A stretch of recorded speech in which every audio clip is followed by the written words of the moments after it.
Alright, that should do it. Testing, testing, 1, 2, 3, testing, testing. I swear my room is still a mess right now, but only because I got so much crafting stuff on hand. A lot of steel wire. I'm still making those armatures. Alright, that should do it. Testing, testing, 1, 2, 3, testing, testing. I swear my room is still a mess right now, but only... Okay, that's much better. So now, with that out of the way, and go. Oh, almost forgot. One moment, please.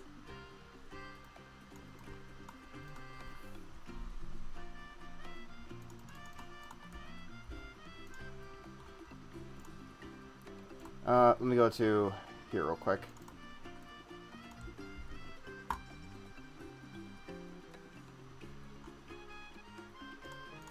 That's better. And there we go. Yeah, I wasn't sure. Like, this isn't meant to. This isn't what this stream wasn't meant to be game specific. This is just a game for me to play in the background while I rant and all that.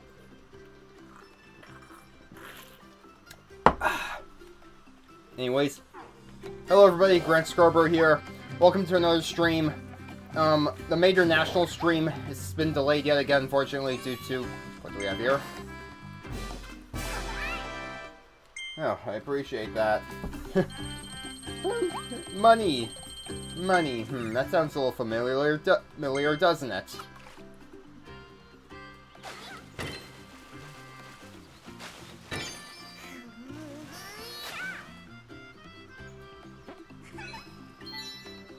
Fish. Anyways.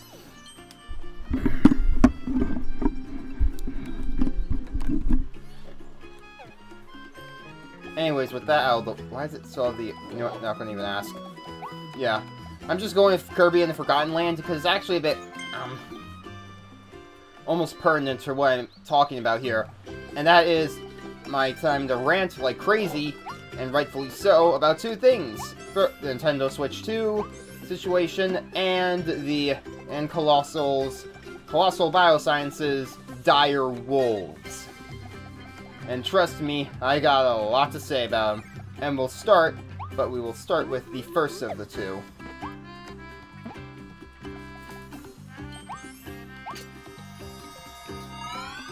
And yeah, I've already beaten this game. I'm just going with the, I'm just going to start playing the, where is it? To Wildy Town to... Where is it? I think I'm trying to find... How do you play the post-game stuff in this? But yeah, I'm here to talk about the Nintendo Switch 2 stuff first. And, spoiler alerts, I'm not getting the damn thing at launch. I am not pre-ordering it. I am basically boycotting the ever-loving shit out of the launch of that system. Why? Well, I want to at least get the good out of the way first. Here we are. So, yeah. When it comes to, yeah, I know, Isolated Isles. Yeah, I know.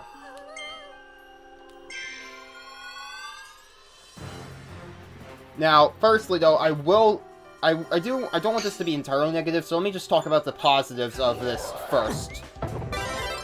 That being, of what I saw so far of the Switch 2 Direct and such. With games and such, like Mario Kart World, Kirby Air Riders, Donkey Kong Bonanza, Hyrule Warriors Age of Imprisonment, those big four games, those all look wonderful, and I do want to eventually get around to playing those. Especially Mario Kart World and Kirby Air Riders. I haven't yet played the original Air Ride game for GameCube, because it's not particularly cheap, last I heard and such. What do we have here? Leon Soul. Leongar's Soul? Excuse me.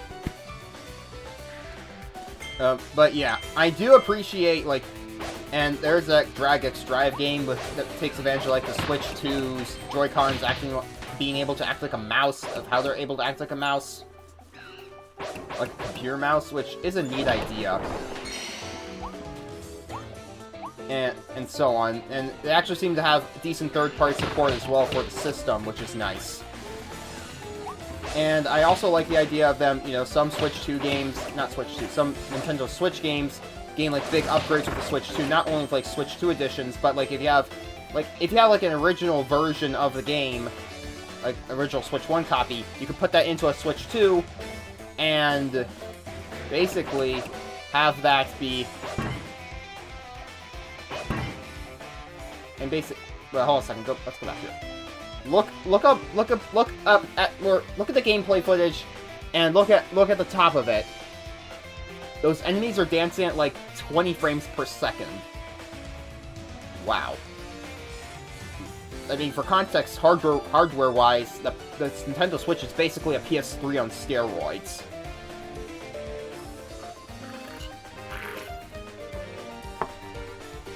Oh, what do we have here? Oh. Let me take a look at the chat box here. I think we just need to refresh that. My bad. One moment, please. My bad. That should fix the issue. There we go. Yeah, I was just like... I won't deny a lot of today has just been me, like, looking over Switch 2 stuff online and such, and how that's going to happen. But again, I want to finish talking about I want to talk about the positives first. Again, the big Switch titles that are going to be coming out this year: Bonanza, Air Riders, Mario Kart World, and so on. Those look great, especially Mario Kart World and Kirby Air Riders.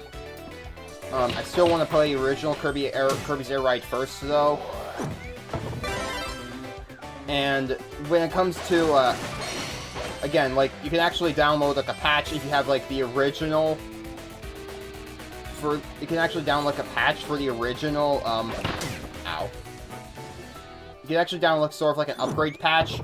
You can put, like, a Switch 1 cart into the Switch 2 that, if said Switch 1 game has, like, a Nintendo Switch 2,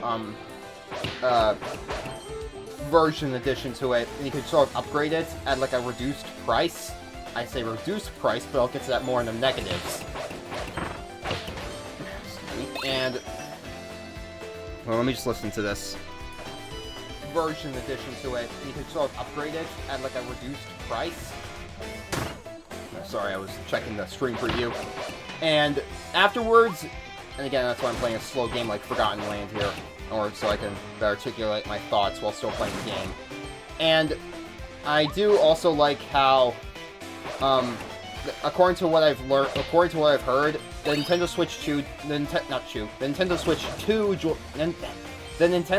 2's Joy-Cons are not going to suffer from drift, reportedly at least, and that's already a huge upgrade in terms of hardware.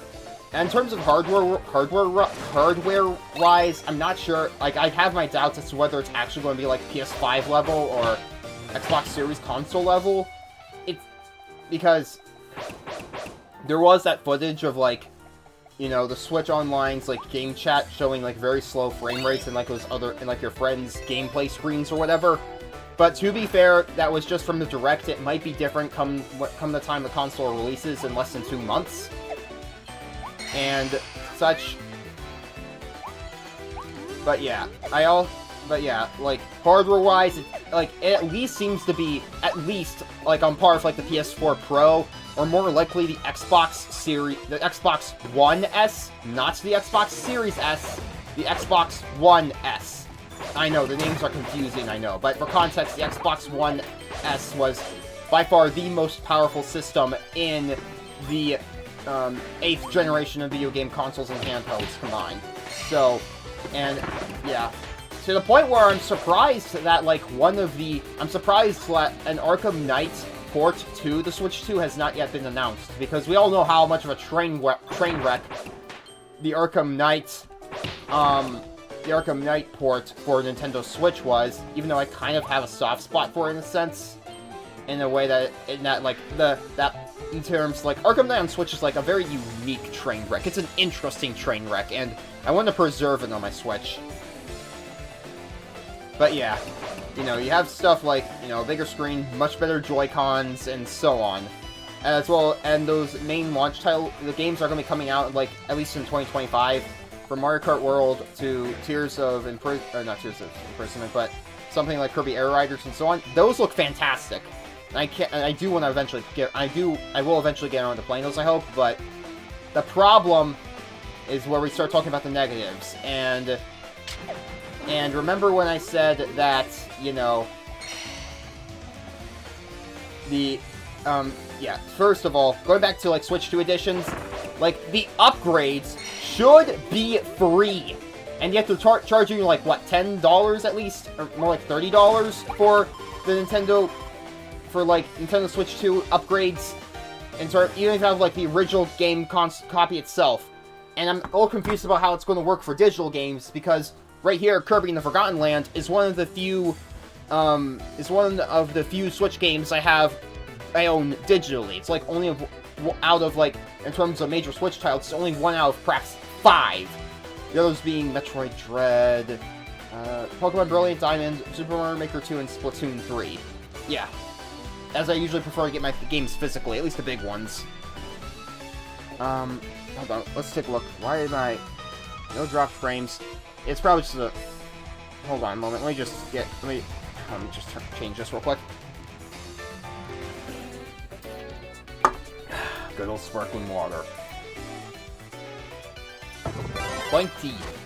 But yeah, so the Nintendo... So yeah, like, the Nintendo Switch 2 upgrades, if you already have, like, a Switch 1 copy of a game... Like, if you already have, like, a Switch 1 copy of the game, like, you should be able to upgrade to the Switch 2 edition for free, as, like, a way to reward loyal fans. But instead, they're actually charging you for it. Granted, it's not $80, which we'll get to later, but it is still a huge gripe, and for what? Like, they're charging you for what? Performance enhancements? Better looking textures? Fuck that. Like, the only exception to this that I feel like makes sense out of the Switch 2 upgrades, so to speak, that they've shown us, the only exception would actually be this game, the upgrades for Kirby in the Forgotten Land, because at the very least, you know, in terms of Kirby in the Forgotten Land, they actually provide you more than just performance enhancements and better textures. They actually provide you more story content. That can justify, you know, charging a little extra money. And that's the only exception to the rule, I feel like. If you're giving them more for only the Nintendo Switch 2 version, then fine. Add a little extra price tag. But even then, it'd be better if it was just free. But whatever, I'm being realistic here. And if you're wondering why I don't get super angry on streams, it's basically because I don't want to be like Mr. Ragebait and just farm hate. Like all those chuds and gamergaters, you know who I'm talking about. I know that's what makes money on the internet nowadays, but I'm not somebody who's just going to sell out. But back on topic.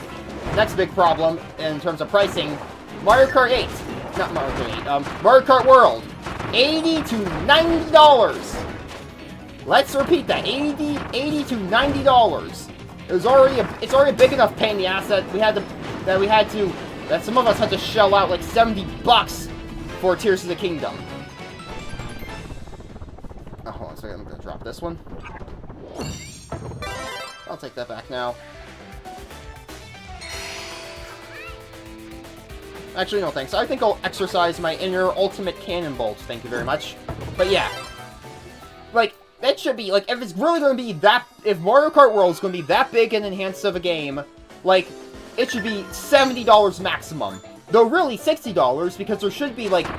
You know what price controls are, people? They're controls imposed by the government. Basically, here's an oversimplification of this, is that, like... Price controls are basically, limits on how much somebody can sell something for on... It's basically a government-enforced limit on how much one can sell a product for. That needs to be happening for, like, video games.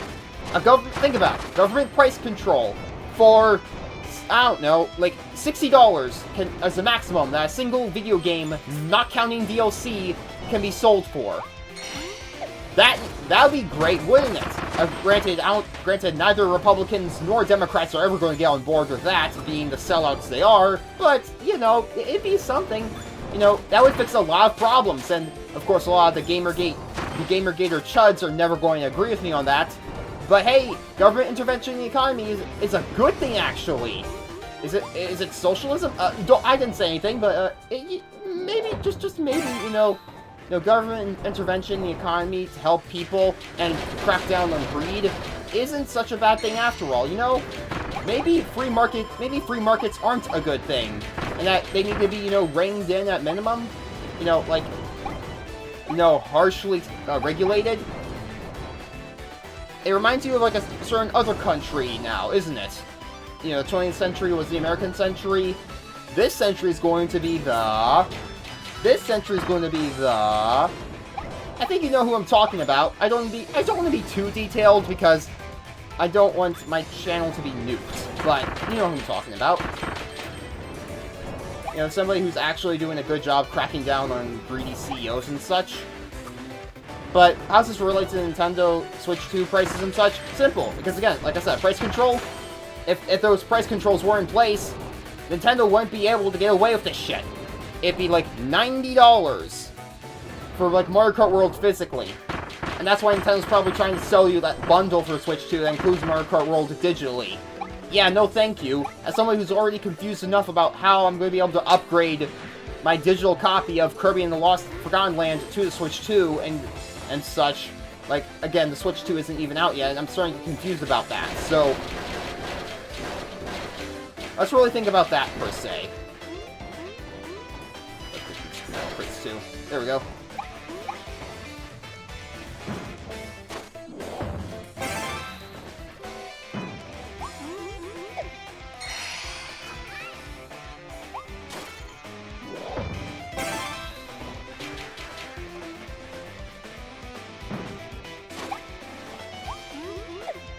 Here, I thought I could break these. Wait a minute, what do we have here? Oh, okay. Never noticed this before. I'll take that.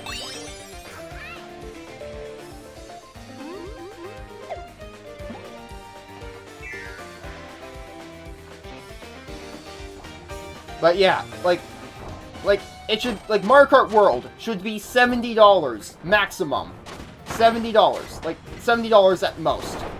And the Switch 2, what they're charging for it right now, I know there's issues like inflation surrounding, like, how, like, Nintendo Switch, like, if, like, okay, let me explain. So Nintendo, according to inflation, the Nintendo Switch should actually be worth, like, a $400 now, the original Switch, compared to its original launch price in, like, 2017 or whatever.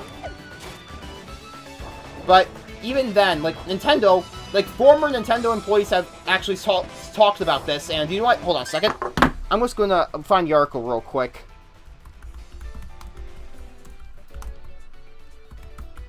Let me find it real quick. Aha! Here we are. From GoNintendo.com. The article is, former Nintendo employees believe Nintendo should eat the cost of Switch 2 and repair goodwill with fans. Repair goodwill? Gee, I wonder what they're talking about. Here's the link to that, by the way. From GoNintendo.com. Like, you really have, literally, former employees talking about this, saying that, like, Nintendo has lost has basically lost so much trust. Gee, I wonder why. Maybe it's because of the fact that, no wonder people, I'm not condoning piracy. I do not pirate. I don't pirate my games. I do not plan to do so. But can you, but do you know why people often turn to... But this also relates to, like, what I said about, you know... Okay, I'm about to do this. It also relates to why people turn to crime in the first place. Okay, why can't I get up? Ow. Okay, then. Take a little bit of a risk. You want it? It's yours, my friend! But yeah, so basically... Oh, I guess it doesn't work. But the reason why so many, like, Gabe Newell himself talked about this is that piracy isn't like a a video game problem per se, but it's a service problem. You know, back in the good old days of the Virtual Console, where, you know, once you bought a game and it was downloaded on there, it was there forever unless if your hard drive or system died. Yeah, that's why I honestly hate Nintendo Switch Online. The only reason I pay for it is so I can play stuff like Super Smash Bros. And Mario Kart and Mario Party online. I don't engage in their cloud gaming service. Because think about it, when the servers go down, you're fucked.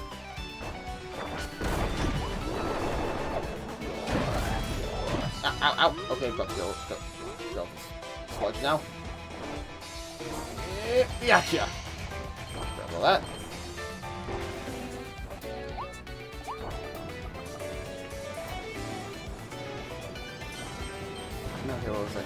Where was I at? Oh yeah, like the reason, like I do not pirate anything. I do not plan on doing so. However, the reason why piracy becomes such a big problem is, like Gabe Newell says, it's a service issue. If Nintendo really wants to crack down on the piracy, they're missing the forest for the trees. They would have to go back to the Virtual Console in order to make that actually work. You know, in the days of the Wii U and such.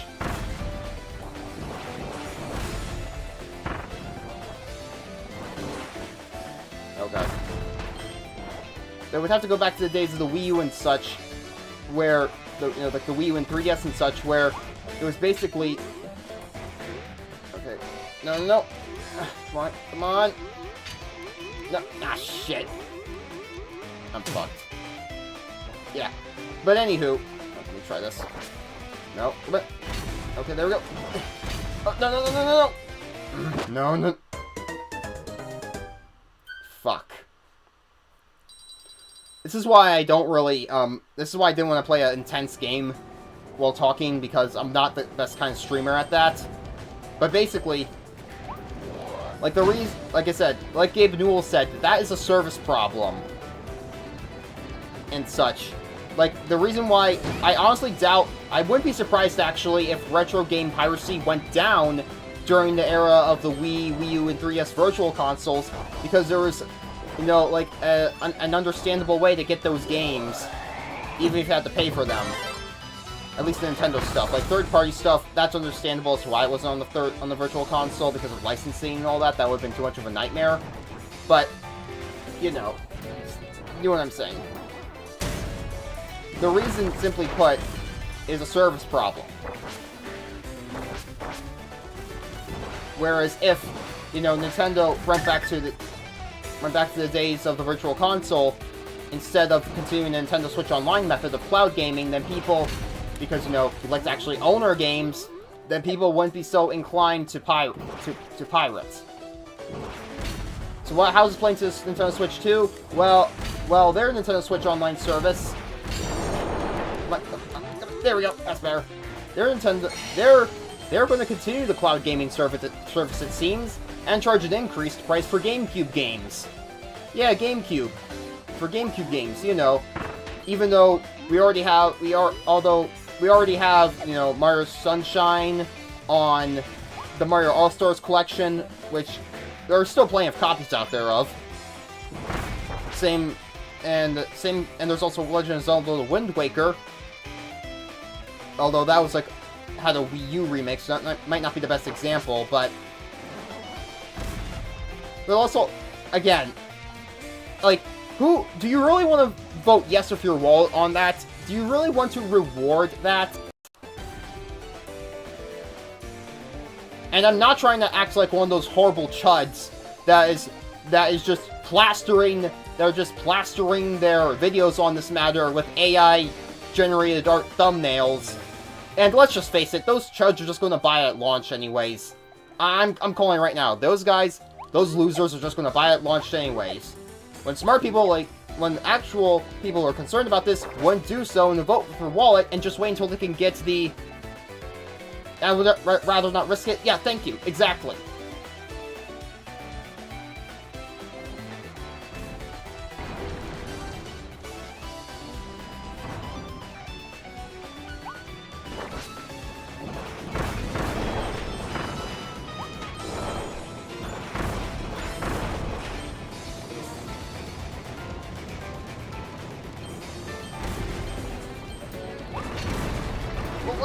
no! Damn it. Wait a minute. Oh, what do we have here? There's another one of those suns. Like, I'm not calling for an outright boycott of the Switch 2 or Nintendo completely. What I am saying is, hey, maybe, just maybe, you know, not get it at launch, wait for a price drop in the next month or so. Because, let's face it, we're looking at, basically, and I actually, but I will get back to that in a moment, but another thing is that, like, the Nintendo Switch, you know, like, game chat thing, that is just, it looks so bad. Like, you get, like, this little dongle camera, and let's be, like, if I was to be generous, like, maybe Nintendo just doesn't want Discord to have a monopoly. Because a lot of people are saying, Nintendo should just integrate their stuff into Discord in terms of the game chat. And to be fair, Discord, like, is the only big fish in the pond, so to speak, of, like, of chatting, of online text chatting and such. You know what I mean. However, like, considering Nintendo had that big monopoly back in the 80s with the NES in North America, that's just wishful thinking.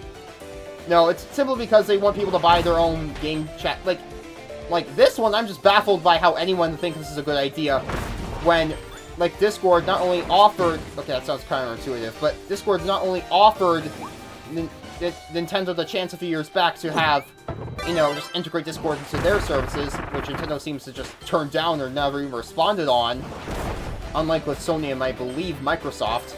But let's also not forget how...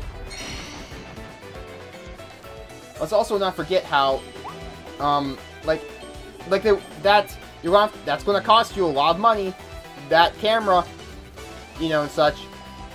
And I would not be surprised if, like, I do think that it's going to be regulated, like, how am I gonna say this? I don't think Nintendo's going to, like, I don't think that a bunch of bad people are going to do very bad things on it, so to speak, if you know what I'm saying. But, how should I say this? I don't think it's going to be... I just feel like we're going to see, like, things go... A lot of horrible scandals might reveal themselves if the Switch 2's game chat is utilized poorly. Ah, shit, I need to grab that.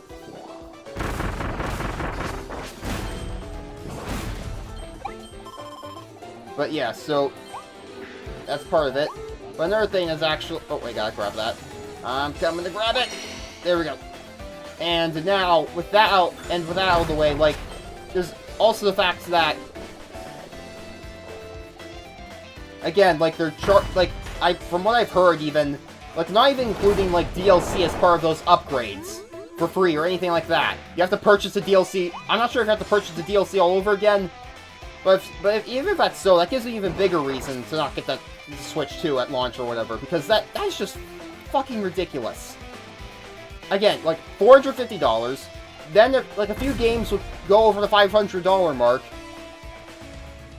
Again, this might sound familiar, and that's because, now I think that's most of the negatives, or at least the really bad negatives. You know, games are too overpriced, like, they're charging you for, like, way too much, and their Switch Online services is just going to be more of the same rather than going back to the Virtual Console. And now, I'm going to actually say something, is that I saw this coming from a mile away. Yeah, you know, not like exactly the details here, but what I mean by that is, like, I could see I could, like, see Nintendo making a massive screw-up, at least in some shape or form, with the Switch 2 coming from a mile away. Why? Well, many people blame Nintendo's missteps with their current missteps with the Switch 2. Many people blame that on just greed, but I don't even think that's the best word to describe it. Instead, like, Adam Koralick's videos, his video game console retrospectives talk about this a lot, but it's mainly down to just arrogance. Not just greed, but primarily arrogance. Why? Well, going back, this originally started with, like, in the 5th generation, with the with the Sega Saturn and Nintendo 64, and I'm basically reiterating a lot of what he said, but, you know what, hold on a moment. Let me just share, let me just share some of those playlists real quick to this console. Like, many of those videos are about a decade old now, but I still think they have a really good point.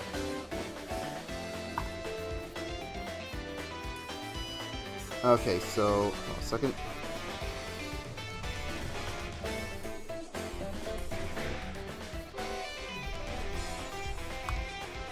Let me just, see here. There's actually this unofficial playlist of, like, all of them, most of them at least, going all the way down to the 2nd generation from the 6th generation. That should explain most of it, so I'll just paste that there, as well as, I'm gonna see if I can find his, 7th generation retrospective real quick. Yeah, he hasn't made a full-on 8th one yet, because he's waiting for the Switch 2 to come out before he does that. But, let me see here. Oh, there's predictions. Let me just copy the link to that, and there we go. So, like, again, I do recommend, like, those talk a lot about this, and Adam Korolek in his recent Nintendo Switch discussion video, or Switch 2 discussion video, rather, he sort of...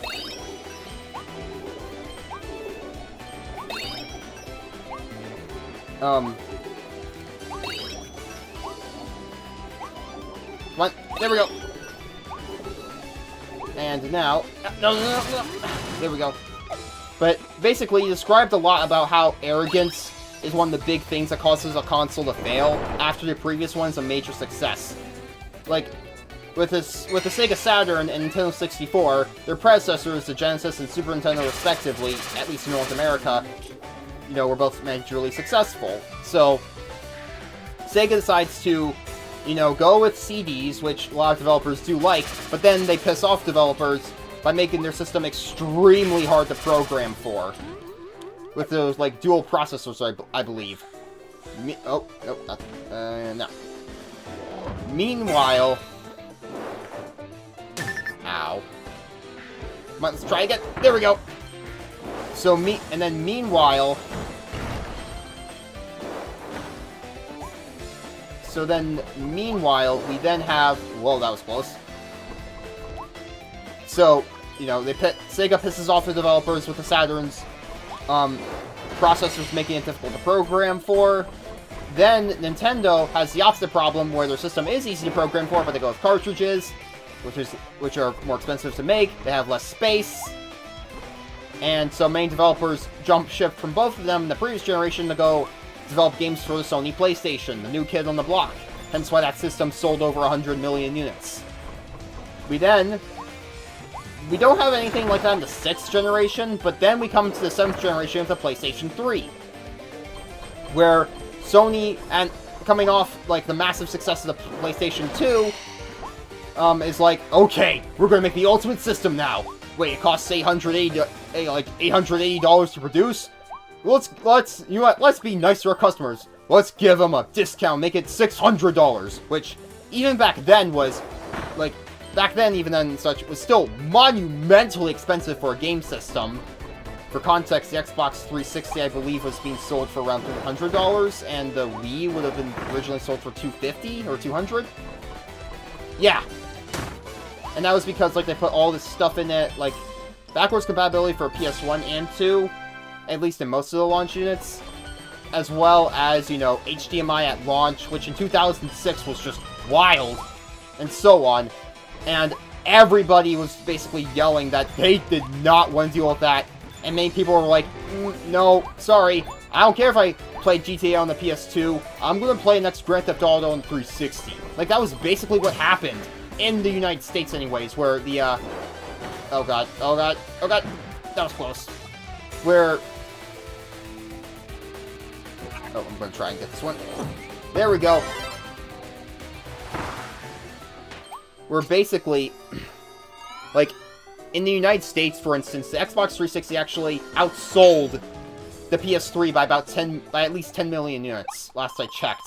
The PS3 eventually won out worldwide, but for the first few years going up until, like, 2009 or 10, like, it was really bad for Sony, console-wise. And it's because of that, excuse me, it's because of, you know, like, them just going way in over our heads after the success of the PS2. PlayStation 3, they sell for $600 at first, and yeah, no thank you. The people were like, no thank you. My family was actually one of the few to go with a PS3 over the 360. When our family first got, like, an HD console as well as a Wii in 2008. And though, to be fair, the 360 also had its infamous Red Rings of Death, so that might have been a factor, too. Yeah. We then get to the 3DS and the Nintendo 3DS and the PlayStation Vita. Now, Adam Koralik hasn't talked about that, hasn't made videos about these in particular, but the similar logic does apply, because when the 3DS originally launched in 2011 at about $250, it had, like, 2 notable launch titles. Even then, one of them's like a Street Fighter 4 game. The other one was like Pilot Wings, and by the time the 3DS came out in 2011, like, the casual audience that liked the DS and Wii so much, they were playing, again, I'm reiterating a lot of what Adam Koralik said, but I think those videos of him, those videos, like, those retrospectives of his have actually aged, like, fine wine. And, like, he basically said that a lot of that casual audience was playing games on smartphones now, which it absolutely was.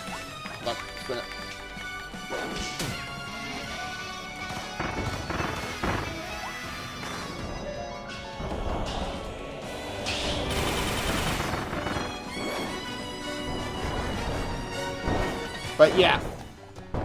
So when it came to the 3DS, nobody wanted to pay like a quarter of a grand for just the ability to play, like, DS, like, souped up DS games with, you know, like, in 3D.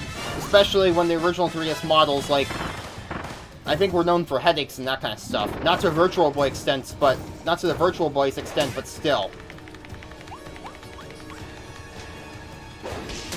Like, it's hard to understate how much of a disaster the 3DS's launch was. Like, it wasn't until, like, a year later where Nintendo, like, not to mention, like, they launched 3DS in February, where basically, like, when they should have waited until November, you know, or at least September, for when, you know, the winter solstice holiday season comes closer, you know?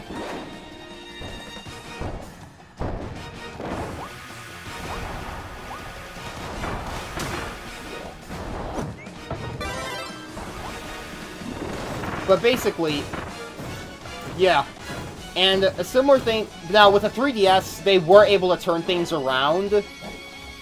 Nintendo did so in 2012 with, like, their ambassador program to reward, like, people originally got the 3DS in 2011, and they then cut the price down of the 3DS. They cut the price down to like $160, and they started to recover the 3DS. They started to make a recovery soon after that. Though the next two systems to talk about, the PS Vita and the Wii U, not so much. Like, the PlayStation Vita was basically had the problems of the 3DS on steroids in a sense. And, like, the Vita was, like, basically like, on par with a Switch when you think about it, hardware-wise, but, like, that made it, you know, way too expensive, and Sony could not cut the price of that. And basically that's why the system became a massive failure. And I put that into the same category as the 3DS and PS3 in terms of arrogance because of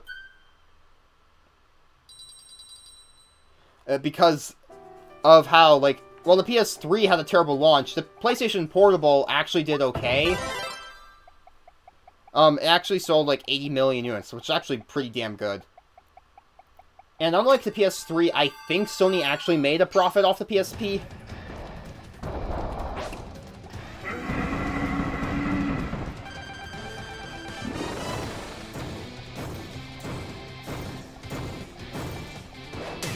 I can't... Okay. What? Can I not outrun this boss this time around?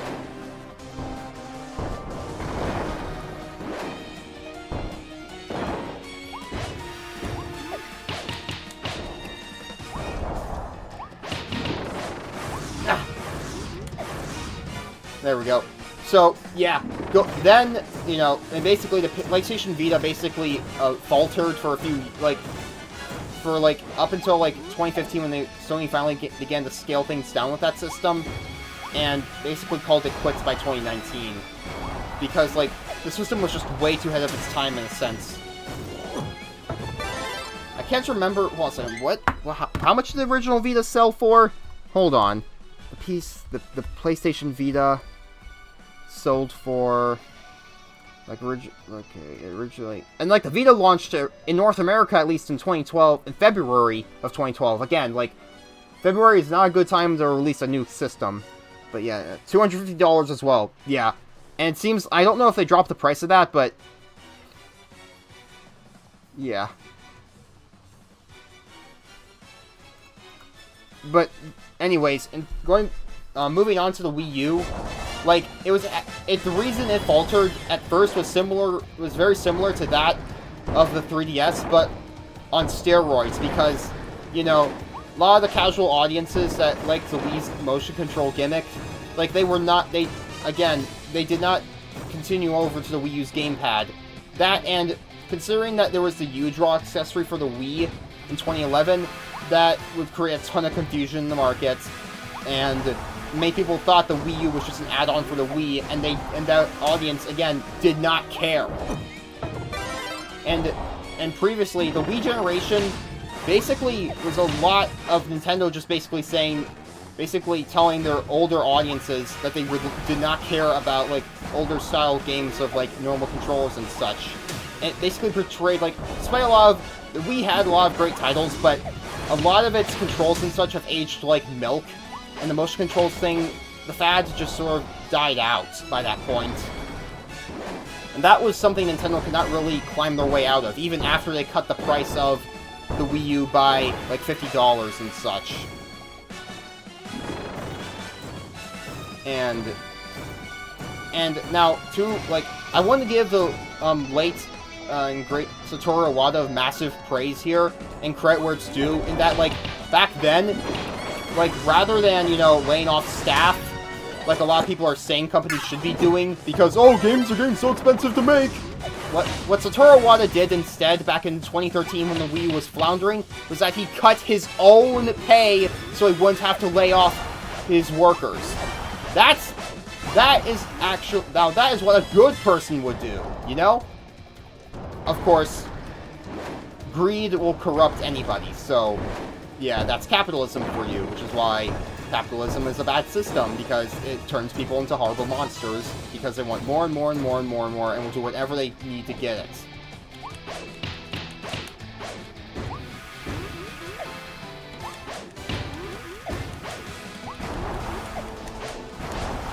Ow.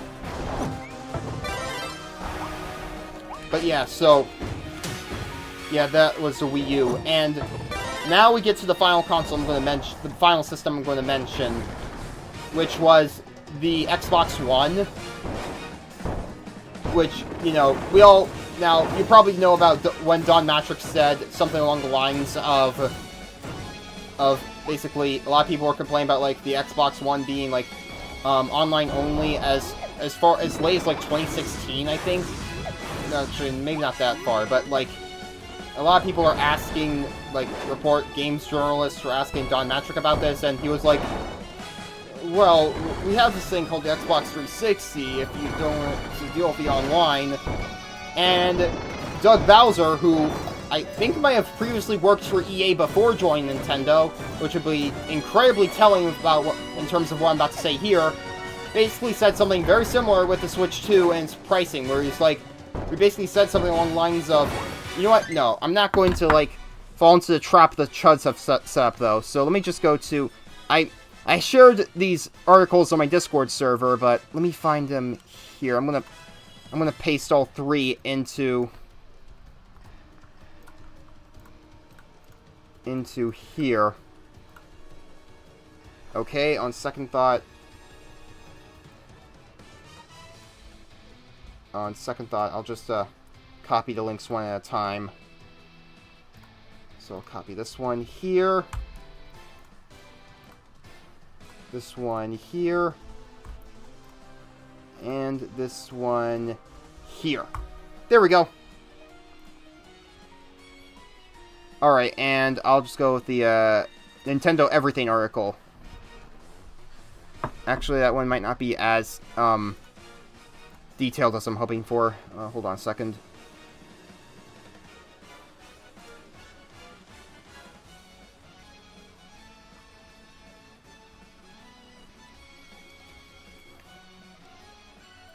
So let me find it.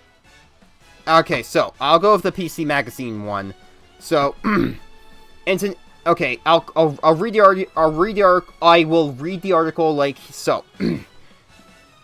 Not the entire thing, but part of it. In an interview with Canada's CBC, Nintendo of America President Doug Bowser said the company recognizes there are some people that may not be able to afford the Switch 2's price point. That's why we wanted to make the other Switch platforms available, so people still have an opportunity to come into our gaming universe, be part of these characters in these worlds, and see value, if you will, and see value, if you will, in whatever rung of the platform they come in. I will continue reading this now. It sounds like Bowser is trying to be sympathetic to those who can't swing a $450 console or $80 games, but there's one problem. A growing crop of Switch 2 games, such as Mario Kart World and Donkey Kong Bonanza, won't be offered on the Switch 1. Gamers are also comparing Bowser's comment to an infamously tone-deaf statement from former Microsoft executive Don Matrick, who tried to justify the Xbox One's internet requirement in 2016 by saying, "Fortunately, we have a product for people who aren't able to get some form of connectivity. It's called Xbox 360. Yeah. Actually, I'm going to put on the angry face for this.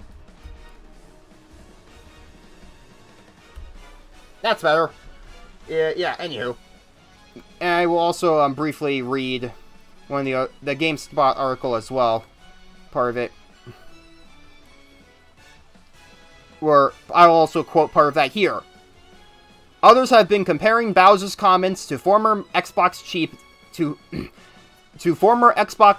Don Matrix from 2013. Following the 2013 Xbox One reveal, Matrix stated that those who didn't have a constant online connection for Xbox One could just stick with the Xbox 360. He left Microsoft for Zynga less than 2 months later. Seems like history is about to repeat itself. Anyways, back to this. Now, not long after Don Matrick left, they replaced him with Phil Spencer, and to Phil Spencer's credit, him and his team, because he wasn't the only one, I'm pretty sure, were able to turn the Xbox One around. Same thing goes for, like, Sony with the PS3 and Nintendo with the 3DS, sales-wise at least. The PS Vita and the Xbox One... No, let me try this again. The PS Vita and the Wii U, not so much. Okay, yeah, I need to do this again.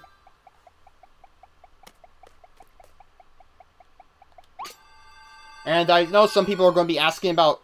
I know those crybaby Nintendo fanboys are just going to be screaming, Trump tariffs! They're the reason! Now, the Trump tariffs definitely aren't helping matters. In fact, they're going to definitely make things worse by making the system and such probably even more expensive.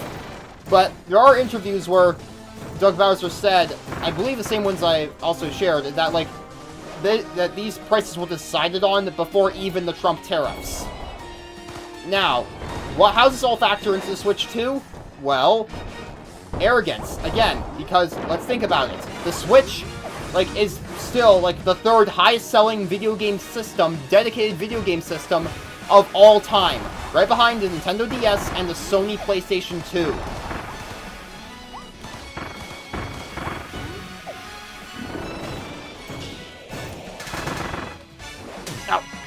damn it.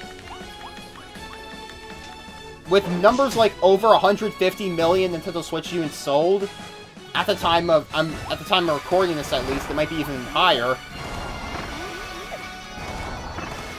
I'm sorry, like, you know, for, like, I was already projecting, like, I was already thinking to myself, like, while I was still in college, of all things, when the original Switch was in its absolute heyday, like, in the early 2020s, like, around 2021, while I was in college and all that, I was thinking to myself, yeah, like, I'm starting to worry that the next system, the Switch 2, or whatever it's going to be called, is going to be, like, Nintendo's going to screw the pooch massively in terms of the launch. And looks like, da-da-da-da, I was fucking right. And as well as a lot of people. Like, in terms of the hardware, that's not really the problem anymore, because it's almost on par, it's almost up there with the, Sony and Microsoft systems. Almost, at least. Not PCs, of course, but still. But Nintendo's just massively screwing itself over with the pricing. Because, you know, like, Nintendo, they can eat the loss. They can eat the losses, like I said before. Like what former Nintendo employees have said before. In that, like, again, Nintendo, it's not just hardware and games. They have their merchandise. They have, like, 2 fucking theme parks now. At least 2. They can eat the cost for at least 6 months. By, you know, like, dropping the price down. Like, there are a few things. Like, if Nintendo wants to convince me to pre-order a Nintendo Switch 2, they need to do the following. Like, 1, they need to cut the price of the system down to just $400. At least to $400. At least cut the price by $50. Down to at least $400. And put a hard... 2 is to put a hard cap of $60 on the games they sell. $70 maximum. Physical or digital. And the final one is one they're almost certainly not going to do by this point. Is, you know, either break ties off with NVIDIA or tell NVIDIA to stop making deals with a certain country down in the Levant, if you know what I'm saying. The BDS and all that. But, like, that's not even a Nintendo thing, but because the NVIDIA processor is part of the Switch 2, that's just strike one, you're out for me. I know that's not going to be the case for a lot of people, in which case, why? But, just why, but I don't want my money going to apartheid stuff, you know, if you know what I'm saying. And, like, and Nintendo themselves is not even one of the big companies that's, you know, like, you're being raked through the coals through this, but one of their partners, NVIDIA in this case, certainly is. Like, Nintendo could have at least gone with AMD for this Switch 2, but again, I think that just goes back to the arrogance factor. And trust me, when, you know, when a lot of activists start pointing this out, that might be what finally gets Nintendo to change things up with the Switch 2, but that probably won't be for at least a month after the system launches. Like, I'm going to be honest, I'm expecting, like, I'm expecting a disaster level of a launch on par of, like, the PlayStation 3 or 3DS, where it's just, like, nobody wants to buy it because it's just too expensive. Because it's 2025, people are already struggling to make ends meet, the minimum wage hasn't been updated federally since 2009, it's been over 15 years, and there are still some states, like, even big ones like Texas, whose minimum wage is still $7.25 per hour. And when you're dealing with stuff like that, and more bad press, as well as shutting down fan projects left and right, and even trying to go after another guy named Bowser, and doing bad stuff to him, even though, honestly, Nintendo, there was also this Logan guy, never mind. But, you know what I'm saying.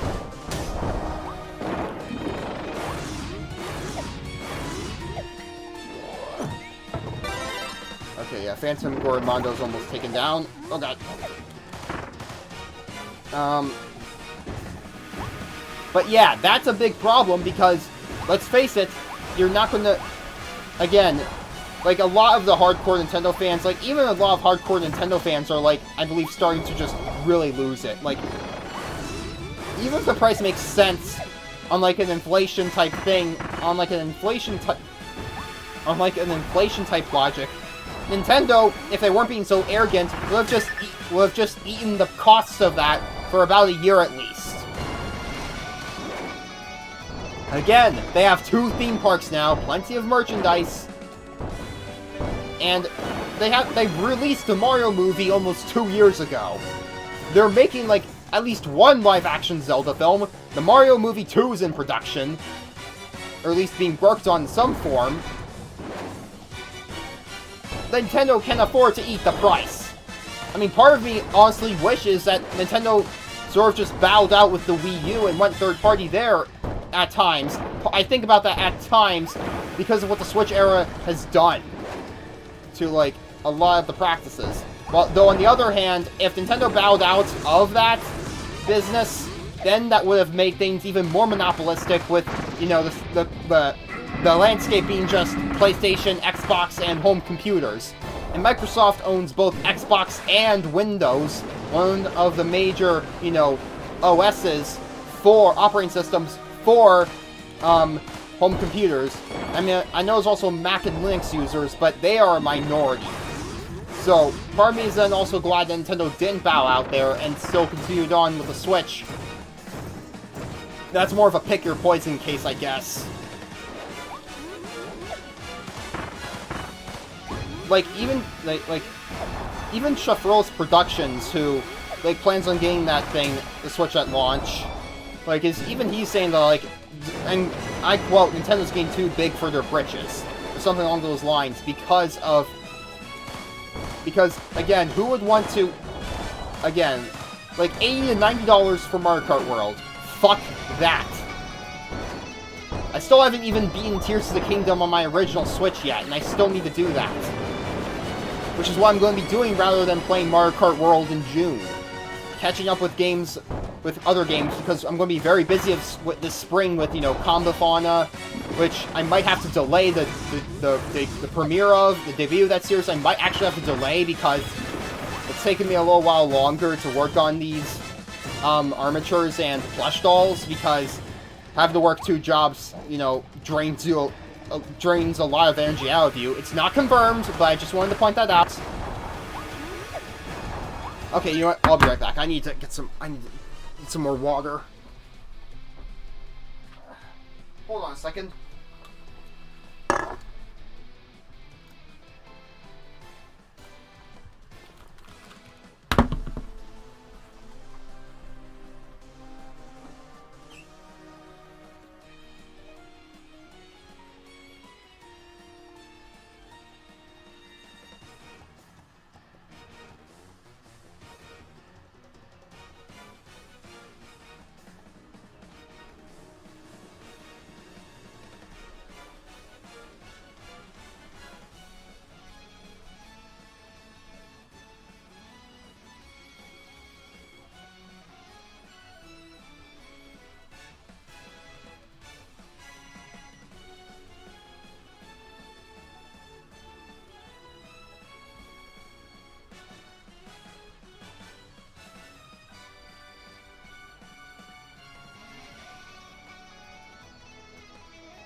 I had to get more seltzer water.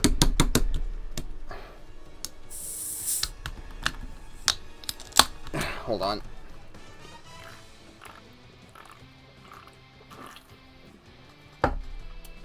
That's so much better. Alright, back to work. Back to my ranting.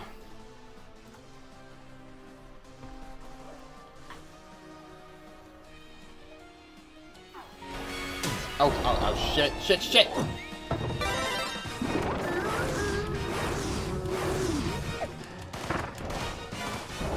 Okay, so now,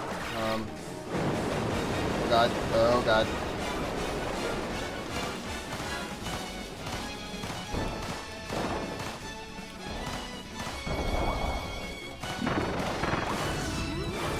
Come on. No.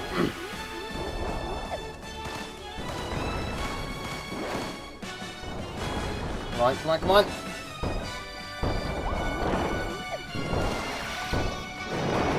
Whoa. Oh, shit. I'm dead. I am so dead. Yep.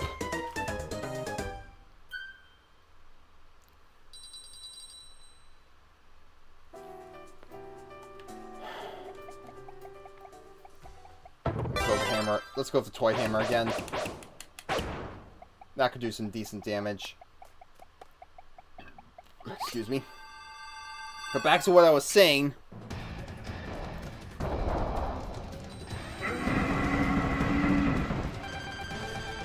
Alright.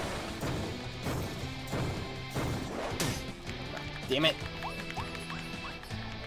Like, the Switch 2 is just a complete... Again, I'm not saying the Switch 2 is a bad system from the looks of it, but would you really want to fork over $450 at launch when, you know, you got bills, when you have bills to pay and such? Back to us somewhere else.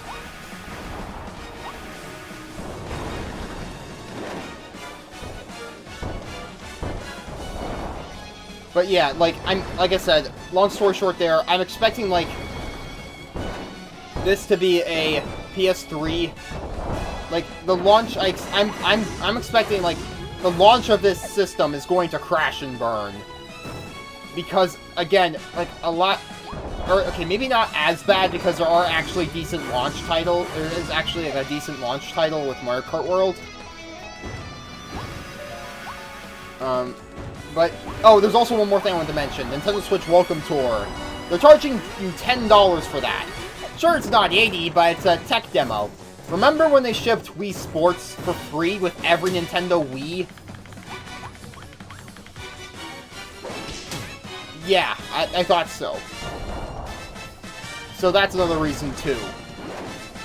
So yeah, if I were you, don't buy the Switch 2 at launch. Wait for a price drop, or wait until you can get one secondhand at a reasonable price, like $400 or under, in good condition. Even if it takes a few weeks or even a month. Like, that gives you valuable time to catch up on other games and such that you might not have finished yet. Also, Nintendo's not just being greedy, but flat-out arrogant. Though that is to be expected after the previous system was a massive success. Again, PlayStation 3, Nintendo 64, Sega Saturn, Xbox One, 3DS, PlayStation Vita, and most importantly, the Wii U.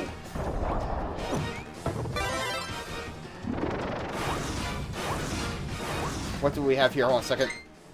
Imagine when the launch crash, everyone rushes it and fights over the Nintendo Switch to get Nintendo Switch 2 for free. Okay, Nintendo's not going to just make it automatically free, of course.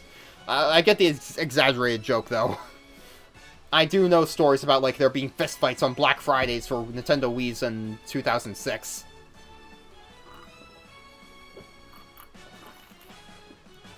But anywho.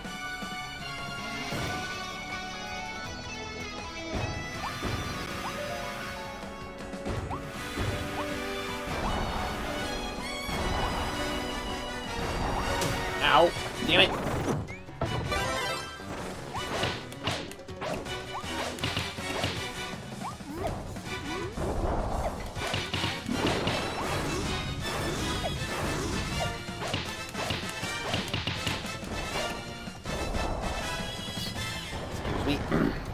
But yeah, that pretty much wraps up my thoughts on the whole Nintendo Switch 2 controversy. Just do not buy that damn thing at launch. It's too expensive.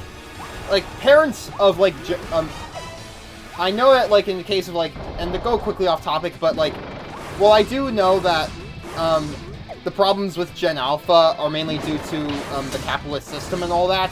like, this is a category where parents, like, parents of, like, their parents need to grow a spine and just yell, no, it's too expensive. Play with your original Switch instead. We will get one when there's a price cut. Again, Nintendo can eat the cost there. But anywho, that should wrap up my thoughts. Now we will talk about the other elephant in the room. Which, even before the Nintendo... Which I think was actually even before the Nintendo Switch 2 Direct. Or, no, it wasn't. It was around the same time, yeah. Colossal Biosciences basically announced... hold on, actually, how long has it been? So it's, at the hour... Okay, I'm just going to... There we go. There we go. I put a loose time code for where I then start talking about the Colossal Biosciences Dire Wolf disaster. Or at least fiasco. Basically, at the start of this month, Colossal Biosciences basically announced that they had brought back the Dire Wolf from extinction. And we're on the front cover, on the front page of Times Magazine. After 10,000 years, the Dire Wolf has been brought back. And when I first saw this on my phone, like, the first thing I woke up and looking at my phone before I went to work on that one Monday, because I know it was on a Monday, was like, I was already skeptical from the start because, like, the wolves were, like, in white coats and such, but, like, I wasn't immediately dismissive either because it was like, well, there are Arctic wolves, maybe these quote-unquote dire wolves, aka Asion Dirus, are, maybe they were just born with a recessive gene for white coats. So that was what I was thinking, because, like, the wolves did look slightly different. They did look a bit more robust, and they did look slightly bigger and more robust. But I decided to stay neutral on the matter until later that day during my off time at work. I saw what was going on with, like, how basically Colossal didn't even use direwolf DNA and just modified some gray wolf genes. And that's when I realized, yeah, this was all just a big fucking lie.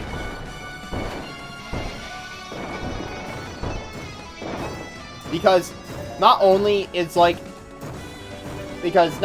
did they just completely squander the extinction as a concept with this, scientists commit brings false hope. Like, yes, you could say that. You could say Mr. Wallapong, but like immediately others, many in the paleontological community, like, you know, Joshua Canupe of Palestream and such, immediately called foul on this and described how it's like a really dangerous thing at worst to just like play into the lives of wolves because they used a surrogate animal rather than artificial womb technology, which they should have done,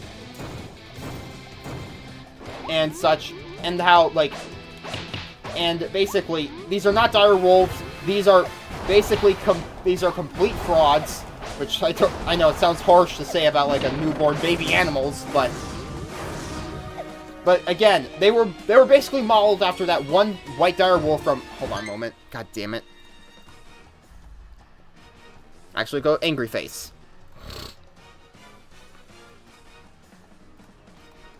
They were basically... Hold on, more water. They're basically modeled after that one dire wolf.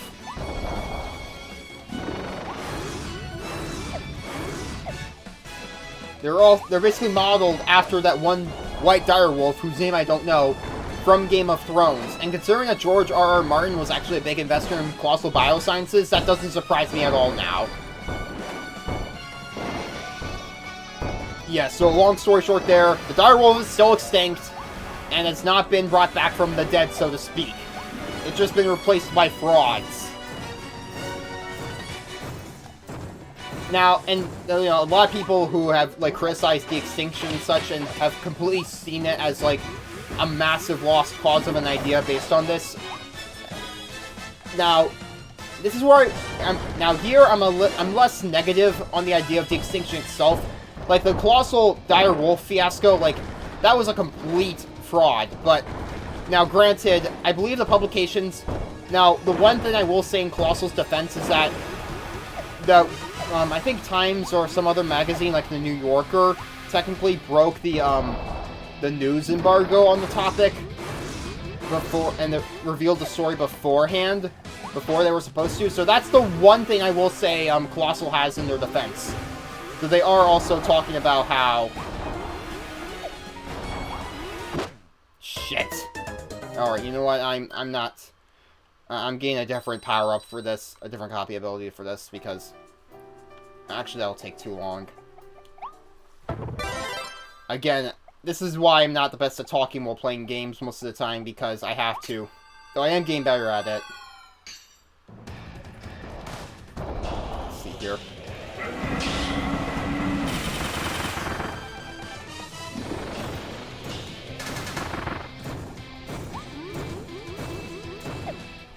Oh, damn it! Why is it always getting me the first time?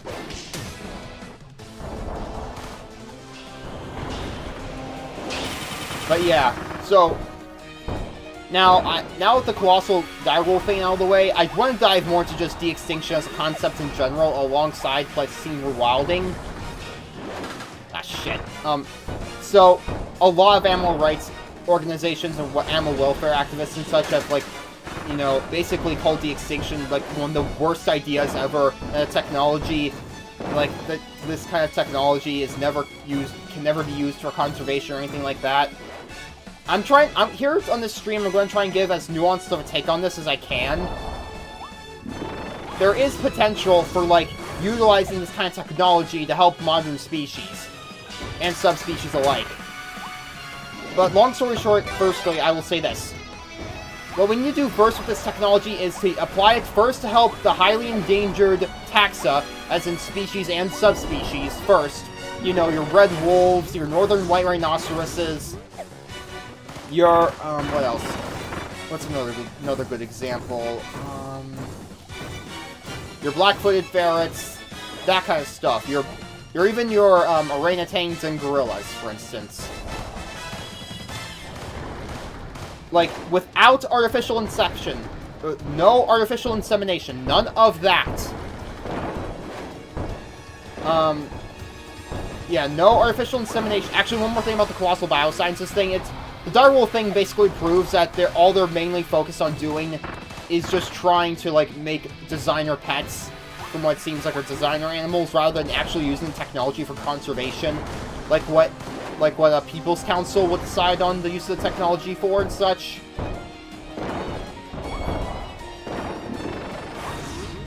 Come on. Nope, nope, nope. But yeah, so that's basically it there. But going back to the de-extinction arguments, like, what I would say is, utilize this kind of technology for, like, cloning and similar things for, first, modern species that are, like, endangered or critically endangered, especially so, as well as subspecies. So, like, again, northern white rhinoceros, black-footed ferret, all the orangutan and gorilla species, the black rhinoceros, the Javan rhinoceros, the Sumatran rhinoceros, as well as, again, smaller species too, like the African penguin is probably a good example, because they've recently been delisted down to being critically endangered, from endangered to critically endangered in 2021, I believe. Which I was actually shocked to learn about the other day, but that's apparently true. You can thank the Planet Zoo Wiki for teaching me that, but yeah. Again, utilize that to help, you know, amplify genetic diversity, like those modern species, first. Now, during this time, I would also still utilize some of those funds and such to also preserve, like, DNA from extinct species as well. Both Holocene and Pleistocene, where applicable, as that will come into play later. But once, you know, once many of those species, or at least once it's been proven that the technology there can be shown, once it's shown that the technology can be used to help save the critically endangered and average level endangered species combined for genetic diversity and such, as well as those that are just listed as vulnerable currently, though that might have some endangered subspecies, like the cheetah, especially so, has very low genetic diversity as well, so that's another example too. Once that's done, so to speak, those might take many decades to pull off. I would then utilize technology for recently extinct species that went extinct, you know, like, over the past, like 4,000 years ago, or more recently than that. Like, as recently as, say, like, 3,000 years ago, around the Bronze Age of Middle Eastern or Southwest Asian civilizations, sort of. Like, for example, like, animals like the thylacine, moa species, the elephant bird, the Malagasy species of hippopotamus. Another one, like, if we have like DNAs for it as well, like the sea mink is another example, the quagga, the dodo, the thylacine, like I said earlier. What's some more good examples? Excuse me. Or even, like, extinct subspecies that I've previously mentioned, like the West African black rhinoceros was declared extinct in 2011, I believe. Or was it 2006? One of the two. Even the giant lemur, yeah. That could be applicable if we can find viable DNA samples of it. And I'm no professional geneticist, I'm just explaining how I think this would work. And this would all be approved and monitored, of course, by, like, people's councils and, like, state-owned companies, not private corporations like Colossal.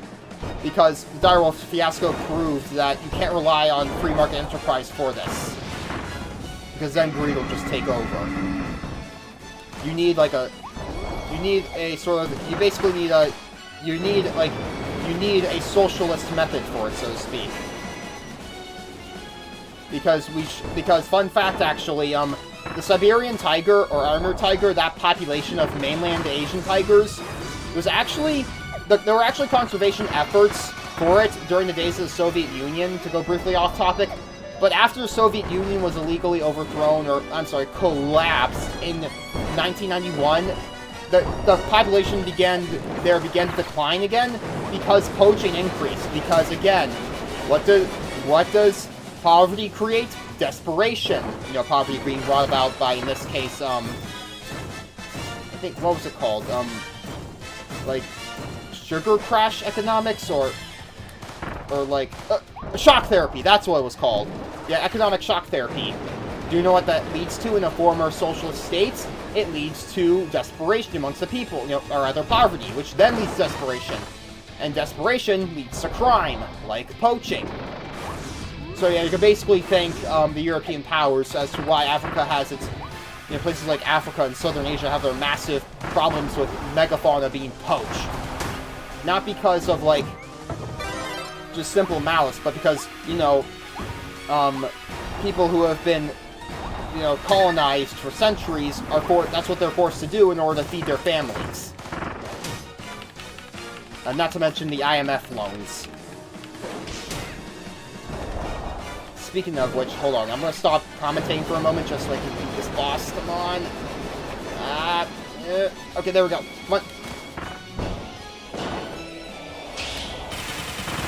There we go! Yes! Anywho. But yeah, going back on topic with de-extinction, again, first would come, like, the highly endangered species, or at least those are, at least the critically endangered ones, though endangered species could also work for this. So as long as, you know, like, those species, as long as those new specimens, those clone specimens, are brought about by artificial womb technology, not by artificial insemination, because that has been rightfully decried as an equivalent to very bad something that I can't mention here. Ooh, this is cool. Forgo DDD.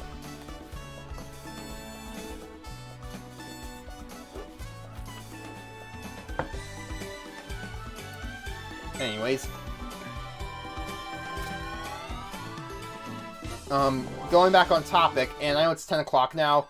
The stream started at 8:45, so I think I'll end this at around, like, 10:30 at the latest.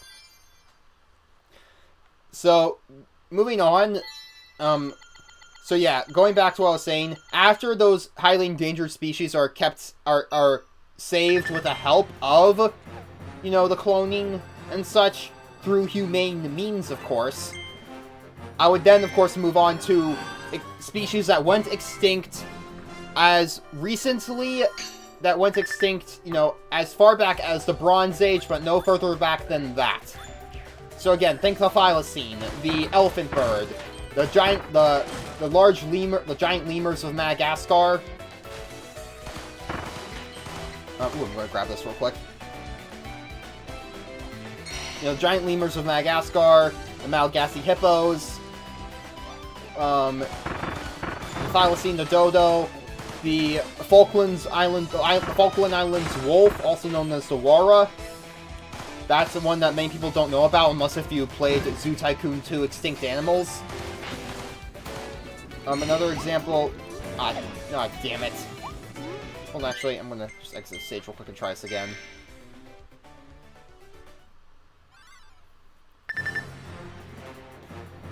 Hold on, I'm gonna refill my health. Actually, I don't need to worry about that too much. I got more enough star coins.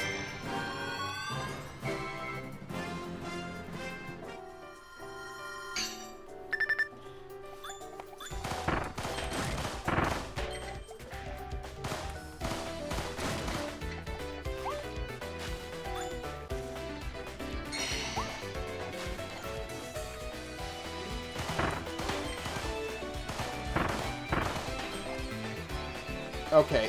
Actually, I think it's time to cool things down a little bit. Not in terms of my anger towards the whole direwolf situation, but, you know what I mean. So, yeah. Fuck. But back to what I was saying.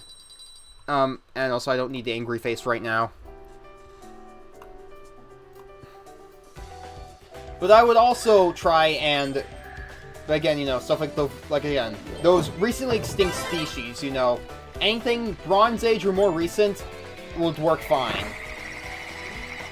I think the hard boundary would be, again, around the Bronze Age collapse, you know, like around, which would be around, I think, 1,250 BCE.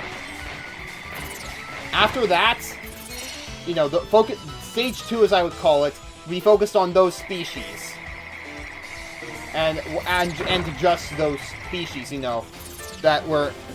another good example. Stuff like the Carolina parakeet's another one, as well as the passenger pigeon. Gotcha. Okay, so yeah, stuff like the Carolina parakeet, the passenger pigeon are also good examples. The Caribbean monk seal, that's another one I wanted to mention. The Caribbean monk seal is another one too. Again, these would all have to be brought about by artificial womb technology. And again, the extinction of species like this can be done. We saw that with the Pyrean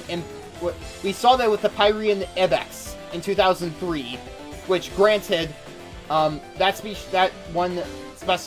clone specimen sadly did die a few minutes later from a bad lung, but the technology has surely improved since then.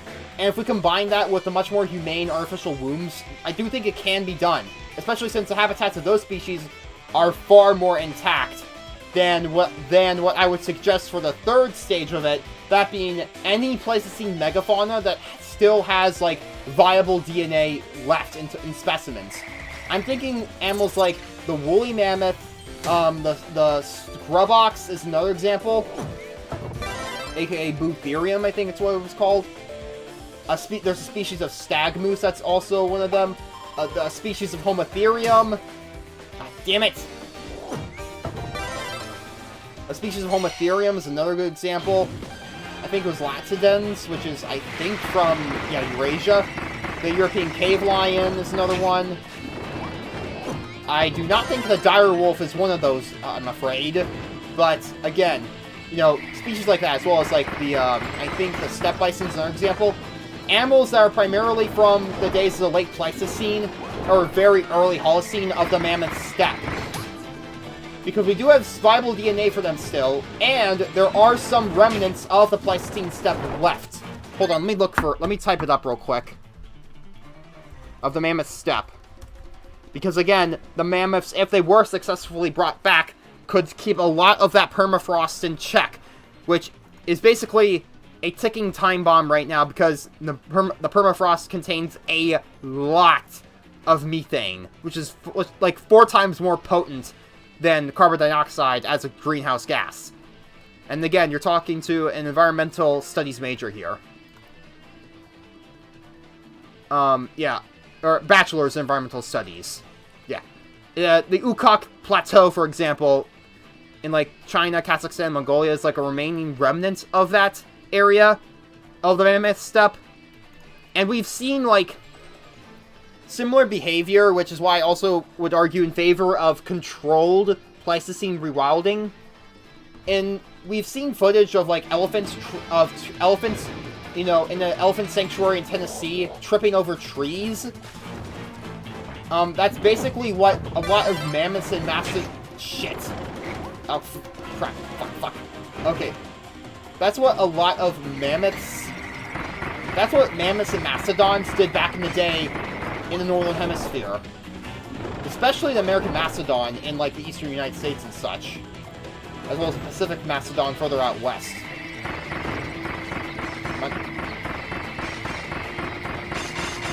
There we go.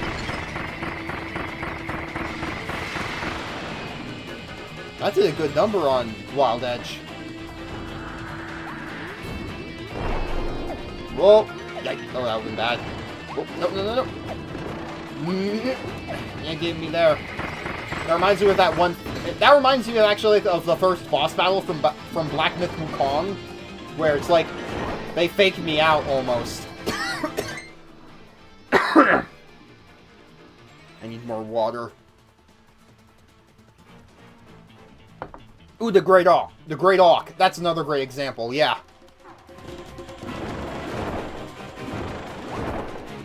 That's another great example for, like, Stage 2 as in pre-Bronze Age collapse of species to be brought back.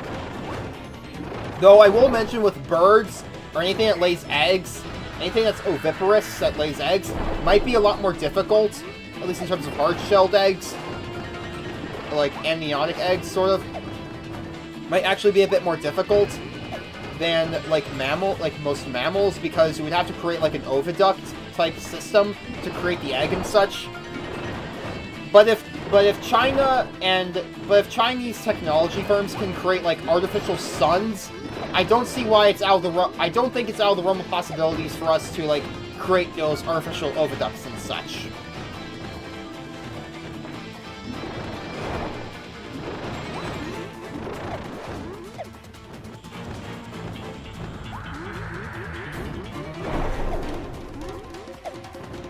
Another reason why I would argue in favor of some of the Pleistocene rewilding, as well as the extinction for creatures like the woolly mammoth and others if possible, are the evolutionary anachronisms, which also applies to some of the species from like the Stage 2 I mentioned. In Madagascar, for instance, many lemurs, you know, upon seeing a bird of prey, go into, like, a massive panic with, you know, shouts and chants and such. Because Madagascar used to be home to its own species of crowned eagle that went extinct just a few centuries after humans first colonized the island. That's an evolutionary anachronism. There's also, like, wild gourds and such that used to be eaten by, like, mammoths and ground sloths. Those are gone too. They're rather not the gourds, but the mammoths and giant sloths, and mastodons especially.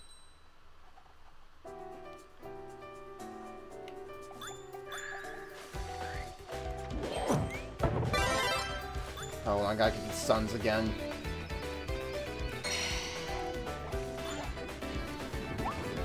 Gotcha. Oh. Hold on a moment. I need to stop talking for a moment.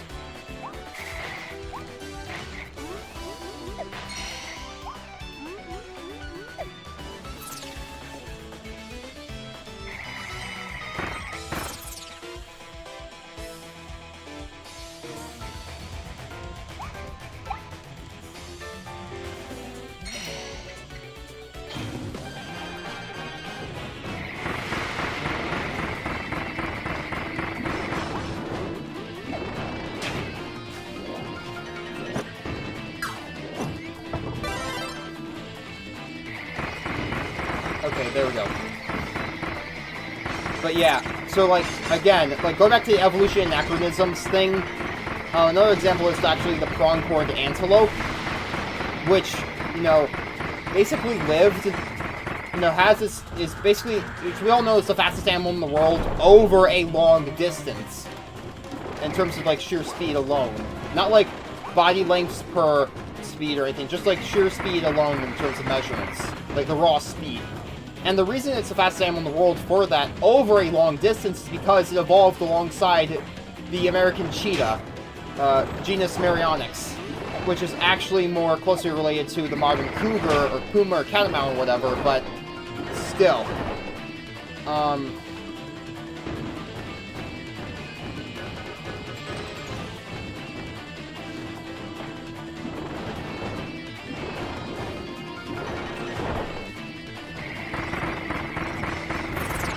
Oh, not doing that. Nope, nope, nope, nope. But yeah, so basically,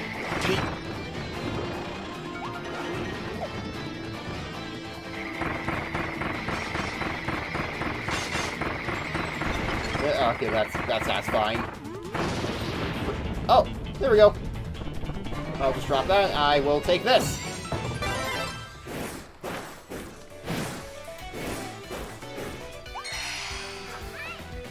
That's better. Oh, how's the game audio sounding on the stream? That sounds just right. Excuse me. So we then... Actually, what do we have over here? I want to take a look first. Ooh, I'll take that. More star coins means more lives for me. Even though I got way too many by this point. So basically, after that... yeah, again, so, the American cheetah, genus Merionix, that actually, you know, has that, it evolved almost convergently, slightly convergently, with the old world cheetahs, because I should mention that, like, the modern cheetah's closest living relative is actually the cougar, and such, last I checked, so, but...